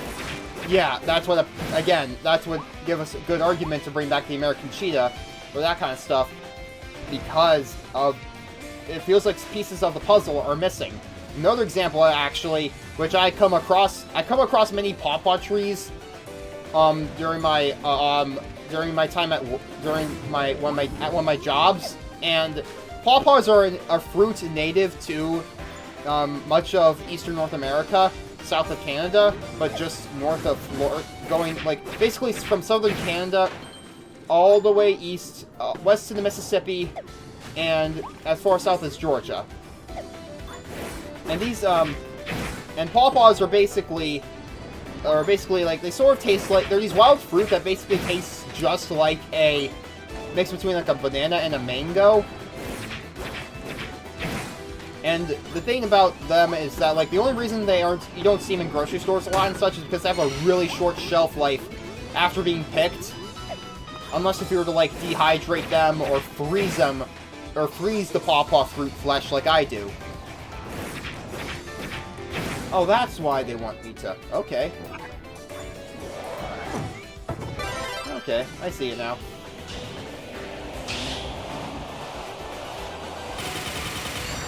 There we go. Alright, back to the old grind. Anyways, with that out of the way, yeah, so, like, and pawpaws actually, like, they're really hard to germinate. Like, they're really hard to grow from a seed, like the pawpaw trees themselves. Like, many people would suggest just getting them from, like, a professional, like, buying one from a professional. Because it tastes... Ah, shit. It actually takes, like, I think, like... At least like about like half a decade for a pawpaw tree to mature and start bearing fruit. But also, like, they have these giant seeds as well that, unlike other seeds, cannot be just dried and left later for planting, because doing that basically kills the seed, actually. You need to, like, plant some, like, cold soil and wait for it to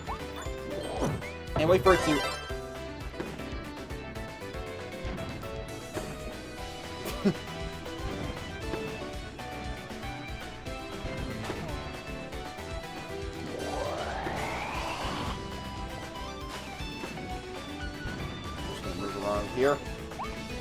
But yeah, basically, the...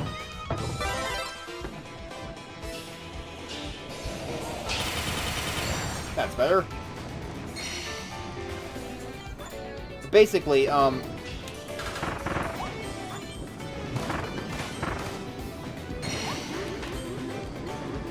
basically, back to what I was saying, like, the fact, because of, like, how hard it is to plant, like, pawpaw seeds and such, I wouldn't be surprised if, like, the American Mastodon and some ground sloths were actually originally meant to be the seed dispersers, or at least in parts, sort of seed dispersers for the pawpaw. Because, again, they have large seeds, they have these very big seeds for, like, a fruit.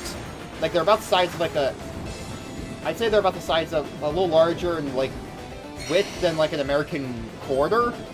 Which, hold on a second, got a message from Discord. What do we have here?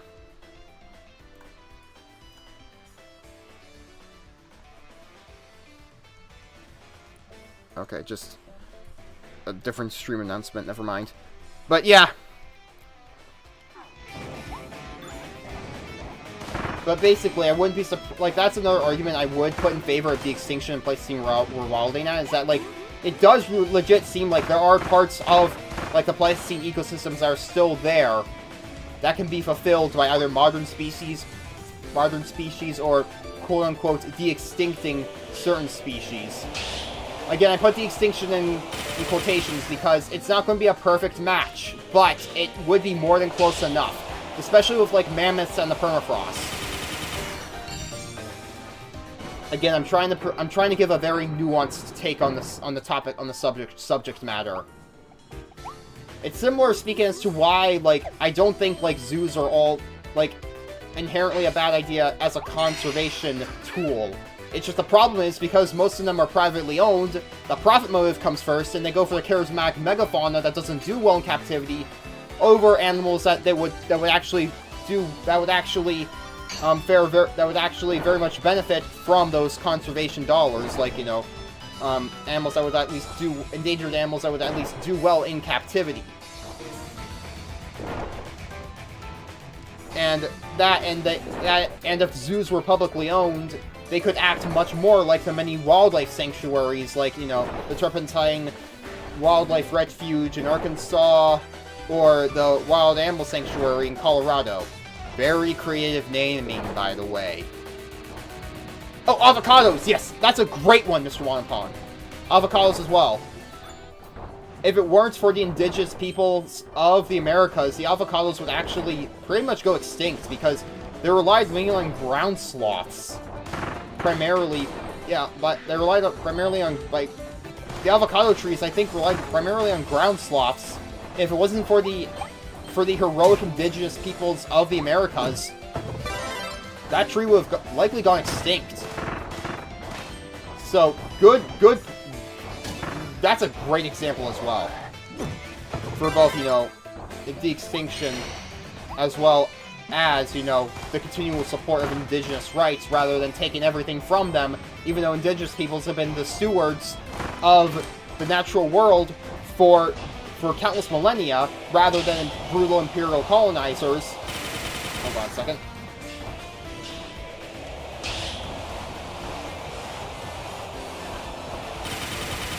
Why isn't that... What? I see that there.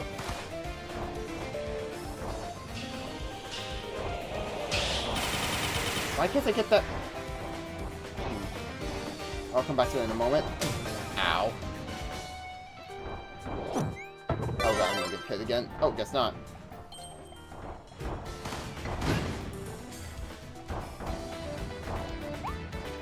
Okay, I'll just abandon that. Bombs away!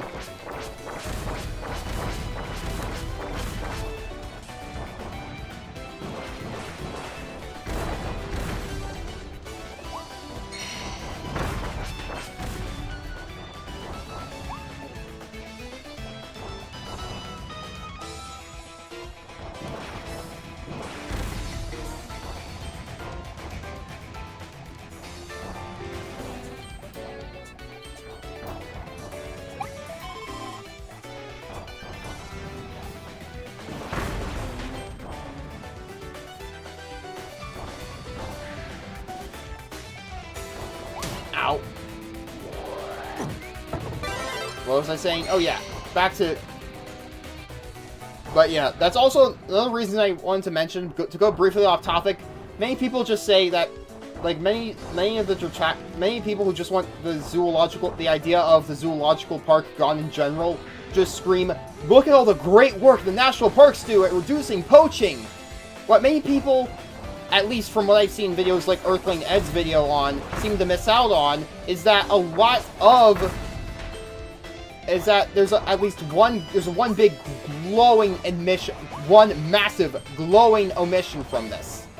You want that is? Is that many of these national parks and such, in places like Africa, the indigenous peoples who previously lived there have been kicked out. You know, the people who basically were doing the stewardship for centuries, generations, and millennia. And the same goes for, like, many national parks in North America as well. Yellowstone's a great example of this, which was basically a slap in the face to the indigenous people there, and basically was Western colonizers trying to fix something that wasn't broken, so to speak. Yeah. Oh, it's 10:27. Jeez, I gotta finish this level. But yeah, that's why I feel like a mix, in terms of conservation of current species, I feel like a mix of, like, protecting, it's why I feel like a mix of captive breeding, protecting wild spaces, and the use of cloning technology to increase genetic diversity is what I think will be key, alongside working with actual indigenous peoples, rather than co-opting their beliefs for, I don't know, rather than horribly co-opting their traditions and practices for Game of Thrones fan projects. Colossal Biosciences Direwolf. I've also saw their videos involving, like, the Red Wolf and such. And don't get me wrong, I'm almost certain there is, you know, stuff regarding the Red Wolf and indigenous peoples and their beliefs with that. But the fact that Colossal Biosciences is trying to do that with the Direwolf is just fucking disgusting. Trust me, the Red Nation is going to have a field day when it comes to, like, tearing apart, like, Colossal's claims and such. That is a video of theirs, that's like a live stream of theirs I cannot wait to, you know, save to, like, to watch later, playlist, and, like, listen to on the way to work and back and such. Like, that's going to be a great thing to watch and listen to.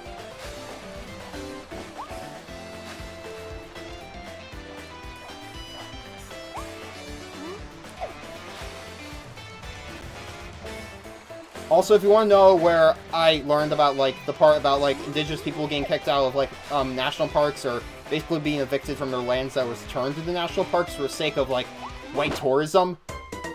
Ah, shit. I would recommend looking up, Survival International. They're the big one. Their YouTube channel and such. You'll know exactly, like, look up their videos and you'll see countless, like, claims of, like, in places like Africa and India of, like, people just being, like, kicked out of their lands, even though they were basically already doing the job that many, you know, imperialist, quote-unquote, conservationists were trying to do.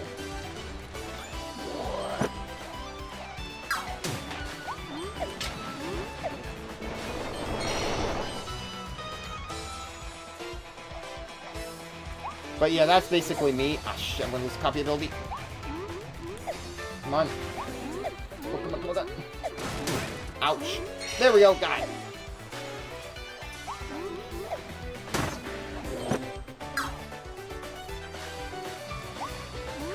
I like the wet water texture on Kirby. Don't take that out of context. But yeah. This is why I feel like de-extinction can be a useful tool, but it cannot be the only thing. Because another thing, many detractors of de-extinction have pointed out how, like, a lot of people who want to use de-extinction for malicious purposes basically do so because they basically use it as an excuse to not care about nature anymore and conserving what we already still have. That is something that makes me just as livid as them. Like, that is disgusting, and basically, again, what Colossal did basically gives de-extinction a bad name, as well as stuff like Placesemer Wilding. it needs to be used in tandem with stuff like indigenous rights, indigenous sovereignty, captive breeding, and so on, in order to actually, you know, save these species and such. Along with, you know, taking the capitalist profit motive out of it. AKA socialism. What? Never mind, I didn't say anything. But yeah, that's pretty much it for this stream. Let me just beat this level now. Come on. Come on, come on, damn it! I already got my, you know, rant about the Switch 2, what I thought about it and such. And I then talked a ton about, like, basically I ranted about Colossal Bioscience's Direwolf blunder. Trust me, that's going to make a very interesting conversation when we get to, like, next year's Dromies and such. Granted, I've never been a speaker at the Dromies, but I have seen the events beforehand. And trust me, that's probably going to win the award for biggest blunder.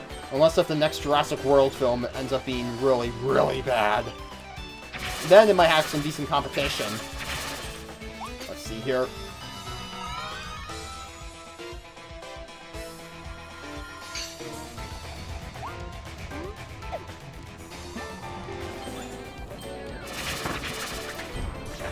Okay, let's see here. Okay, nice good charge ahead. Go grab that. Gotcha!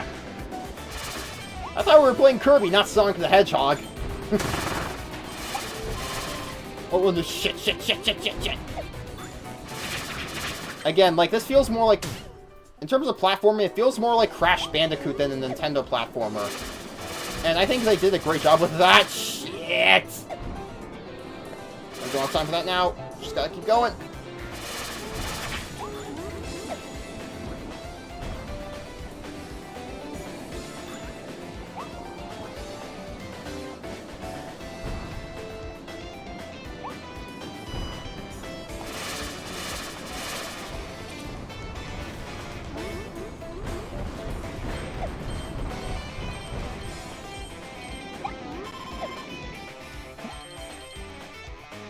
Can't get those now. Great.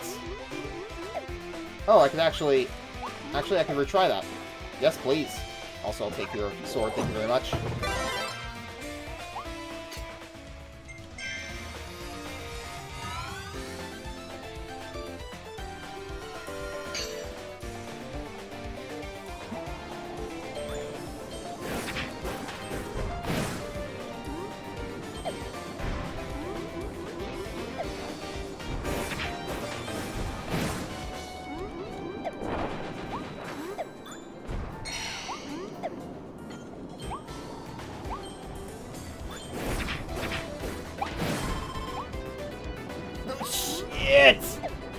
Don't have time for that now. Come on, let's gotta go all the way over here. Come on, come on! No! Jump, jump, jump, jump! Fuck it. Yeah. There we go. Oh, no, no, no, no. There we go. And let's just get this out. Ah, okay. I get it now.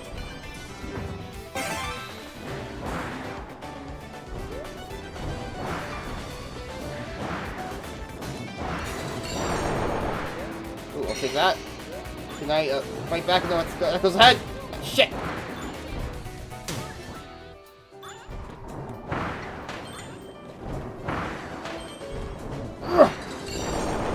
There we go. Got it. Ow. Come on, come on, come on. Jump!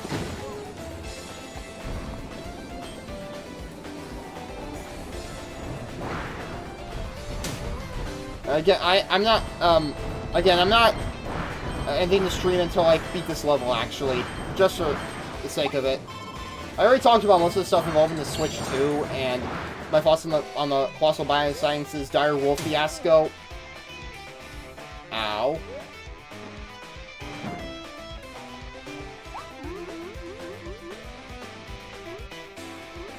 Again, I just feel like the former should really inspire a boycott of the system's launch, because again, Welcome Tour should at least be free, not $10 fucking dollars.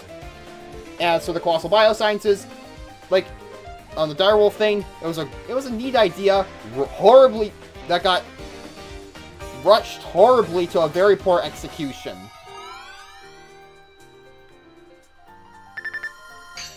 Let me just grab this. Alright, now we just have a boss to get through. Let's hopefully we can get through this one much faster. Oh. Phantom Tropic Woods.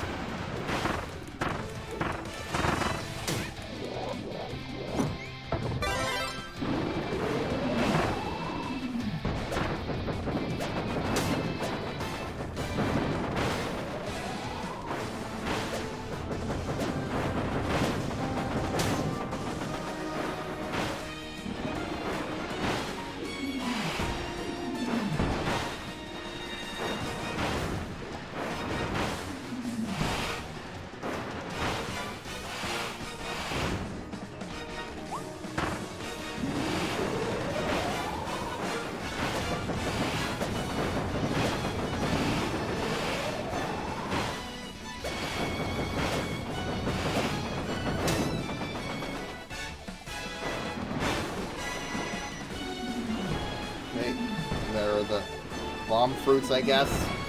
Oh, no, no, no, no.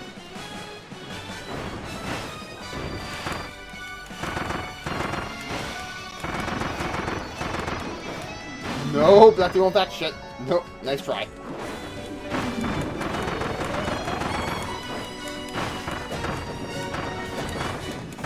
There we go. Ouch.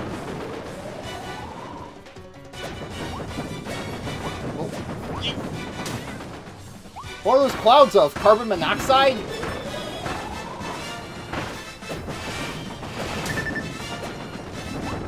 Again, what are those clouds of? Nerve gas? Raw carbon monoxide?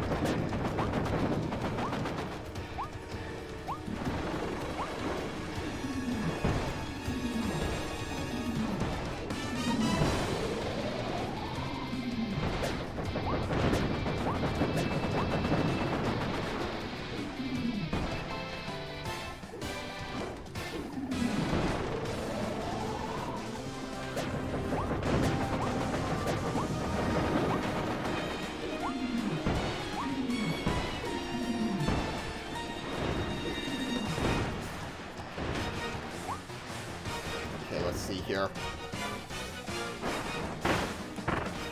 Run. Oh shit!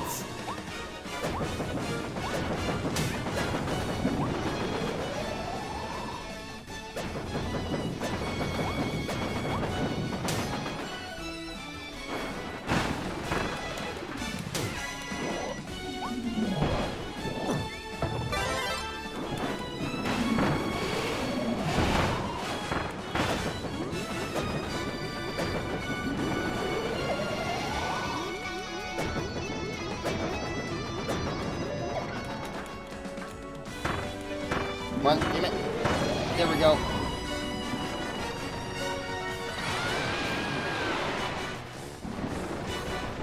Okay. Oh great, we got a fucking maze now. Come on.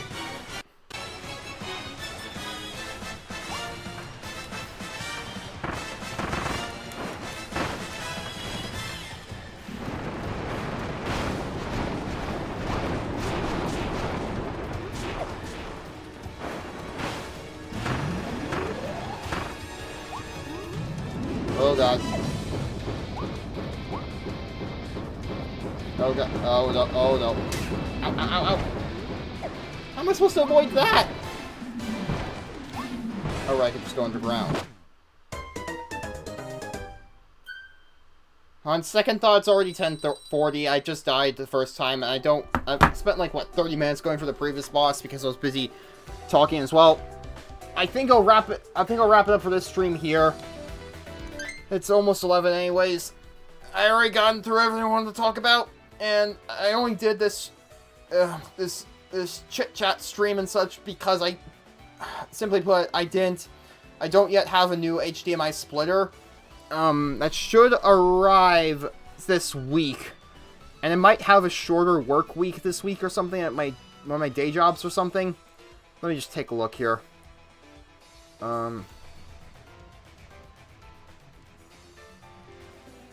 Okay, yeah, it's...